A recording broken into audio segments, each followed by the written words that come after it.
নমস্কার, আমি মৌকথা। আমার চ্যানেলে সবাইকে স্বাগত জানাই। আর আমার ছাদ বাগানে কি ফুল গাছ রয়েছে না রয়েছে সেটা না দেখে কেউ খারাপ মন্তব্য করবেন না। ভিডিও দেখবেন তারপরে খারাপ মন্তব্য করতে আসবেন। ওদেরকে আমি তো বলেছিলাম যে কালকের ভিডিওতে আমাদের বাড়িতে সব রকমের কালারের অপরাজিতা ফুল রয়েছে। হলো সেই ডাবল পেটেলের অপরাজিতা ফুলটা, যেটা নীল কালারের, কিন্তু আমি বীজ থেকে তৈরি করেছি। সেই বীজ বসানোর ভিডিও থেকে চারা তৈরি হওয়া পর্যন্ত সেই ভিডিও আমি আপনাদের সঙ্গে শেয়ার করেছিলাম অনেক দিন আগে। এখন দেখুন গাছটা বড় হয়েছে, টবের মধ্যে লাগানো রয়েছে।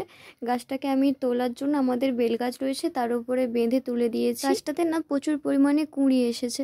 তো কুঁড়ি যখন এসেছে আমি তখন না অনেকগুলো যেহেতু বীজ বসেছিলাম, তো আমি বুঝতে পারছিলাম না যে এটা সাদা হবে না নীল কালারের থোপ কাটা হবে।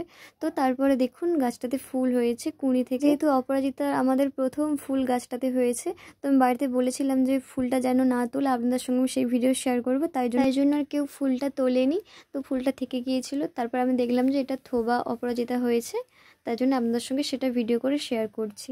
তো আজকের ভিডিওটা আপনাদের কেমন লাগলো আমাকে কমেন্ট করে জানান। আর ভিডিও যদি ভালো লাগে চ্যানেলটাকে সাবস্ক্রাইব করবেন আর পাশে থাকবেন, লাইক শেয়ার করে দেবেন। আগের ভিডিওগুলো যারা দেখেনি তারা চাইলে চ্যানেলকে দেখে আসতে পারেন যদি নতুন হয়ে থাকেন। আর আপনাদের কার বাড়িতে কোন কালারের এই অপরাজিতা ফুল রয়েছে বা নীলকণ্ঠ ফুল রয়েছে আমাকে কমেন্ট করে জানাবেন।